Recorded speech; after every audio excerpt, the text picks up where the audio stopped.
મહીસાગર ગંભીરા મહીસાગર નદી ઉપર જે ગંભીરા બ્રિજ છે એમને સવારે 8:45 આસપાસ કોલેપ્સ થયો હતો. એમની અંદર 2 પિલર વચ્ચેના ભાગનો સ્લેબ જે છે એ ઢળી પડ્યો છે. એમની અંદર પ્રાથમિક રીતે આપણને જે માહિતી મળે છે એ મુજબ 2 ટ્રક્સ, 2 ત્યાં ઇકોવાન અને એ સિવાય એક પિકઅપ વાન અને અન્ય વ્હીકલ્સ ત્યાં એમાં અંદર પડ્યા છે. રેસ્ક્યુ ઓપરેશન ચાલી રહ્યું છે. આપણે 5 લોકોને બહાર કાઢ્યા છે. અન્ય રેસ્ક્યુ ઓપરેશન ચાલે છે. વિગતવાર માહિતી આપને આપીશું. અગત્યનું અત્યારે રેસ્ક્યુ ઓપરેશન છે આપણે ઇમરજન્સી રિસ્પોન્સ સેન્ટરની ટીમ પણ અહીંયા મોબિલાઇઝ કરી છે. આ સિવાય આપણી નગરપાલિકાની ટીમ છે, ફાયરની ટીમ છે, એનડીઆરએફની ટીમને પણ આપણે અહીંયા બોલાવી છે અને સાથોસાથ આપણા તમામ વહીવટીતંત્ર, પોલીસ અને બાકી વિભાગો પણ અહીંયા છે અને રેસ્ક્યુ ઓપરેશનને આપણે પ્રાથમિકતા આપીએ છીએ. સ્થાનિક લોકો અને તરવૈયાઓ પણ આ રેસ્ક્યુ ઓપરેશનની અંદર જોડાયા છે. એટલે હાલના તબક્કે આપણી પ્રાથમિકતા આગામી 1 કલાક માટે રેસ્ક્યુ ઓપરેશન હશે.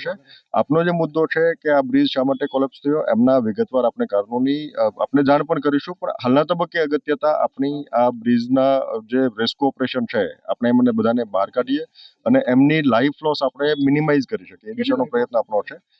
એની વિગતો આપની સાથે શેર કરીશું, પણ અગત્યનું અત્યારે હાલના તબક્કે અત્યારે આપણું મેઇન ફોકસ રેસ્ક્યુ ઓપરેશન છે અને એના ઉપર આપણે ફોકસ કરીશું. એ વિગતો આપની સાથે ચોક્કસથી જાણ કરીશું. અધિકારીઓ સામે કાર્યવાહી થશે. ચોક્કસથી આપણે જે પણ કાર્યવાહી કરવા પાત્ર છે ચોક્કસથી કાર્યવાહી કરીશું. હાલના તબક્કે અગત્યનું અત્યારે રેસ્ક્યુ ઓપરેશન છે ને એના ઉપર ફોકસ કરીને આપણી સમગ્ર ટીમ મોબિલાઇઝ કરીએ છીએ અને રેસ્ક્યુ ઓપરેશનમાં આપણે તમામ સ્થાનિક લોકો પણ સહયોગ કરી રહ્યા છે.